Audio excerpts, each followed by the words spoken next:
Makanya duduk dengan ulama sesaat sama dengan membaca buku satu perpustakaan. Duduk dengan ulama sesaat sama dengan membaca satu buku satu perpustakaan. Saya tadi duduk dengan Gurunda Profesor Dr. Haji Muhammad Farid Wajdi LCMA. Duduk, banyak saya ambil pelajaran dari beliau. Tapi orang kalau duduk sama saya nggak ada bertanya, minta foto aja. Insya Allah, tabarakallah, lama juga ini 3 jam ini. Saudara yang dimuliakan Allah Subhanahu wa Ta'ala, maka ini pelajaran.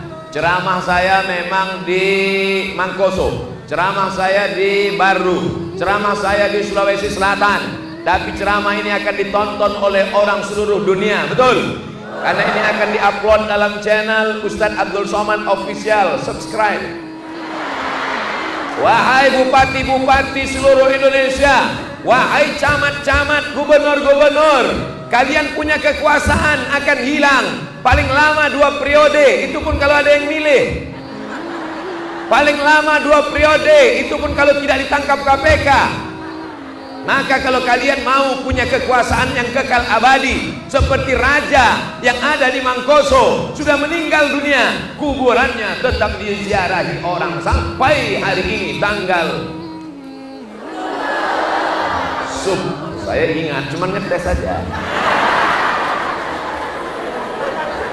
Berapa banyak pejabat-pejabat buka open house Idul Fitri, open house, open buka, house rumah, open house rumah terbuka, yang masuk lalat, tidak ada orang mampir.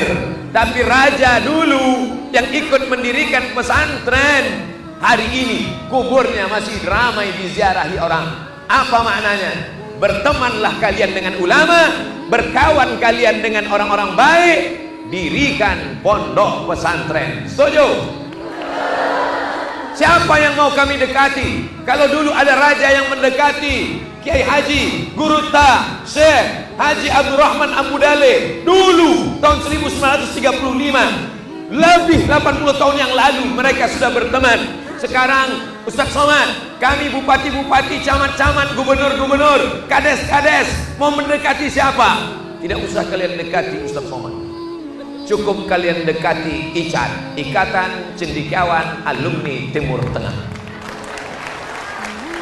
Datangi alumni DDI Mangkoso yang pulang dari Mesir, tanya dia, hai alumni DDI Mangkoso, kau sudah lama di Mesir, apa yang kau mau? Tanah, ambil. Buat pondok pesantren, siap. Belum nikah, ada anak gadisku. Setuju? Saya cuma mau ngasih tahu aja, karena banyak orang yang punya jabatan, setelah jabatannya hilang, kena penyakit post power syndrome.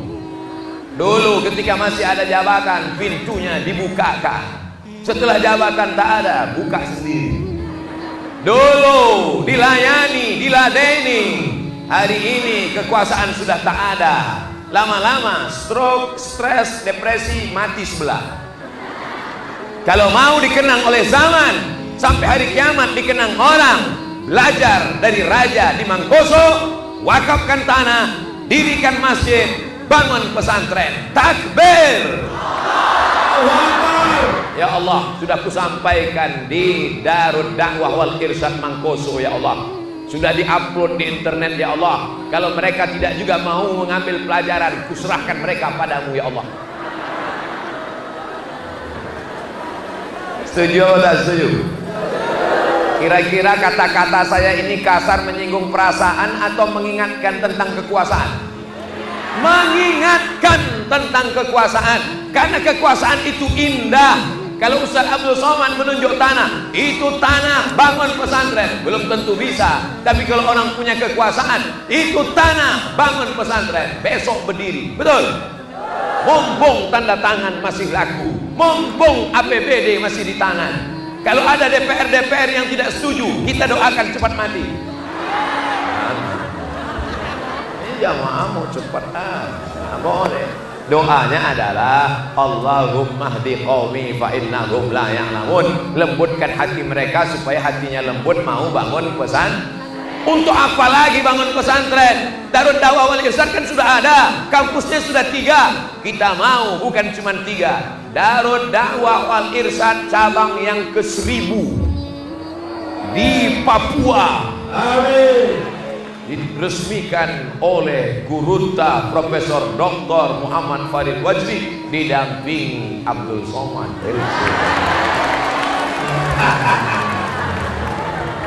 Setuju apa tak setuju? Sudah kusampaikan ya Allah, sudah kusampaikan ya Allah. Allahumma halla ballaghtu, ya Allah sudah kusampaikan. Allahumma fashhad, saksikanlah ya Allah. Apa maknanya? Belajar dari sini 1935 di sini ulama sudah bersama dengan zu'ama, di sini orang alim sudah bersama dengan penguasa mendirikan pondok pesantren yang berkahnya sampai hari ini. Saya disambut dari ujung, mulai pakai drum band sampai drum bandnya bubar, tidak putus-putus. Disambut dari ujung, salatullah salamullah, dari ujung. Tiba-tiba pas di tengah rupanya lagu sudah keluar, rupanya sampai di tengah lagu sudah ganti lagu lain. Tola'al badru, saya sampai ke Guruta, nampaknya lagu sudah ganti sampai 2 lagu. Masya Allah, tabarakallah, pesantren ini panjang seperti buaya memanjang luar biasa. Masya Allah, tabarakallah. Bukan saya yang bilang buaya, Guruta tadi mata buaya. Jangan tersinggung dengan buaya.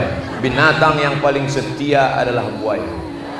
Makanya orang di Jakarta kalau menikah selalunya dibuat roti buaya. Jangan tersinggung, saudara yang dimuliakan Allah Subhanahu wa taala. Maka poin yang pertama yang bisa diambil pelajaran oleh Abdul Somad adalah penguasa mesti bersama dengan ulama, barulah lahir pondok pesantren. Berkahlah negeri. Dulu apa kata mereka? Apa kata mereka yang tidak suka pada agama? Jangan kalian ke masjid, lebih baik kalian ke hutan mencari ikan daripada ke masjid. Lebih baik kalian berniaga di pasar daripada ke masjid. Tapi begitu orang yang punya kekuasaan berteman dengan orang yang punya ilmu, digabungkan 2 kekuatan, dibangun pondok pesantren. Akhirnya hari ini kita melihat sholawat, kita melihat masyarakat Sulawesi Selatan, bil khusus lagi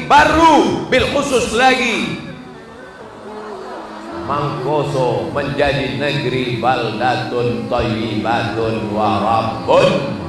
Amin.